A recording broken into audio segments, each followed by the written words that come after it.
हरे कृष्णा, राधे राधे। आज हम इस वीडियो में गंगा दशहरा की पावन कथा श्रवण करवाएंगे। ज्येष्ठ शुदी दशमी को गंगा दशहरा कहा जाता है। इसी दिन नदियों में श्रेष्ठ गंगा जी भागीरथ द्वारा स्वर्गलोक से पृथ्वी पर आई थी। ज्येष्ठ शुदी दशमी को सोमवार तथा हस्त नक्षत्र होने पर यह तिथि घोर पापों को नष्ट करने वाली मानी गई है। हस्त नक्षत्र में बुधवार के दिन गंगा अवतरण हुआ था, इसीलिए यह तिथि गंगा दशहरा के नाम से अधिक महत्वपूर्ण है। इस तिथि में प्राणियों द्वारा स्नान, दान, तर्पण करने से अनेक पापों का विनाश होता है, इसलिए इस पर्व का नाम दशहरा पड़ा है। अब हम कथा सुनेंगे। प्राचीन समय में अयोध्या में सगद नाम के राजा राज्य करते थे। उनके केसनी तथा सुमति नामक दो रानियां थीं। पहली रानी के एक पुत्र का उल्लेख मिलता है, परंतु दूसरी रानी सुमति के 60,000 पुत्र थे।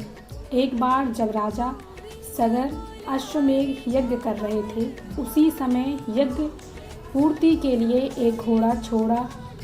इंद्र यज्ञ को भंग करने के लिए उस घोड़े को चुराकर कपिल मुनि के आश्रम में बांधाए। राजा ने उस घोड़े को खोजने के लिए अपने 60,000 पुत्रों को भेजा।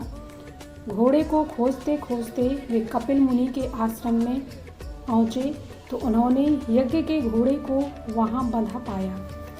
उस समय कपिल मुनि तपस्या कर रहे थे। राजा के पुत्रों ने कपिल मुनि को चोर चोर कहकर पुकारना शुरू कर दिया। कपिल मुनि की समाधि टूट गई तथा राजा के सारे पुत्र समाधिस्थ मुनि के क्रोधाग्नि में जलकर भस्म हो गए। अंशुमान पिता की आज्ञा पाकर अपने भाइयों को खोजता हुआ जब मुनि आश्रम में पहुंचा तो महात्मा गरुड़ ने उनके भाइयों को भस्म होने का सारा वृतांत कह सुनाया। गरुड़ जी ने यह भी बताया कि यदि इन सब की मुक्ति चाहते हो तो गंगा जी को स्वर्ग से धरती पर लाना पड़ेगा। इस समय अश्व को ले जाकर अपने पितामह के यज्ञ को पूर्ण कराओ, उसके बाद यह कार्य करना। अंशुमान ने घोड़े सहित यज्ञ मंडप पर पहुंचकर सगर को सब वृतांत कह सुनाया।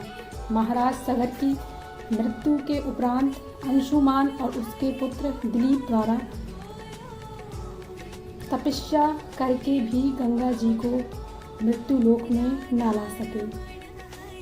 अंत में महाराज दिलीप के पुत्र भागीरथ ने गंगा जी को इस लोक में लाने के लिए गोकर्ण तीर्थ में जाकर कठोर तपस्या की। इस प्रकार तपस्या करते करते कई वर्ष बीत गए। तब ब्रह्मा जी प्रसन्न हुए तथा गंगा को पृथ्वी लोक पर ले जाने का वरदान दिया। ब्रह्मा जी के कमंडल से छूटने के बाद समस्या यह भी थी कि गंगा जी के वेग को कौन सहन कर सकता है। विधाता ने बताया कि भूलोक में भगवान शंकर के सिवाय किसी में यह शक्ति नहीं है जो गंगा जी के वेग को सह सके। इस आदेशानुसार भागीरथ को फिर अंगूठे के बल खड़ा होकर भगवान शंकर की आराधना करनी पड़ी। शिव जी प्रसन्न हुए तथा गंगा जी को धारण करने के लिए जटा फैलाकर तैयार हो गए। गंगा जी देवलोक से छोड़ी गई और शंकर जी के जटा में गिरते ही विलीन हो गई। गंगा जी को ऐसा अहंकार था कि मैं शंकर की जटाओं को लेकर रसातल में चली जाऊंगी। पुराणों में भी ऐसा उल्लेख मिलता है कि गंगा जी शंकर जी की जटाओं में कई वर्षों तक भ्रमण करती रही, लेकिन निकलने को कहीं भी मार्ग नहीं मिला। भागीरथ ने पुनः अनुनय विनय करने पर नंदीश्वर ने प्रसन्न होकर हिमालय में ब्रह्मा जी के द्वारा निर्मित बिंदुसार गंगा को छोड़ा। उस समय उनकी 7 धाराएं हो गई। आगे आगे भागीरथी जी दिव्य रथ पर चल रही थी। धीरे धीरे 7वीं धारा गंगा जी की चल रही थी। धरातल पर गंगा जी के आते ही हाहाकार मच गया। जिस रास्ते से गंगा जी जा रही थी उसी मार्ग में ऋषिराज जनहू का आश्रम तथा तपस्या स्थल पड़ता था।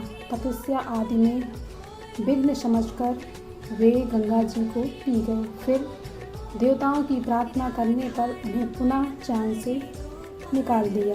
तभी से ये जनहू पुत्री या जानवी कहलाई। इस प्रकार अनेक स्थानों पर तरन तारण करती जानवी ने कपिल मुनि के आश्रम में पहुंचकर सगर के 60,000 पुत्रों के भस्म अवशेषों को तारकर मुक्त किया। उसी समय ब्रह्मा जी ने प्रकट होकर भागीरथ के कठिन तप तथा सगर के 60,000 पुत्रों के अमर होने का वर दिया। अतः तुम्हारे ही नाम पर गंगा जी का नाम भागीरथी होगा। अब तुम अयोध्या में जाकर राजकाज संभालो। ऐसा कहकर ब्रह्मा जी अंतर्ध्यान हो गए।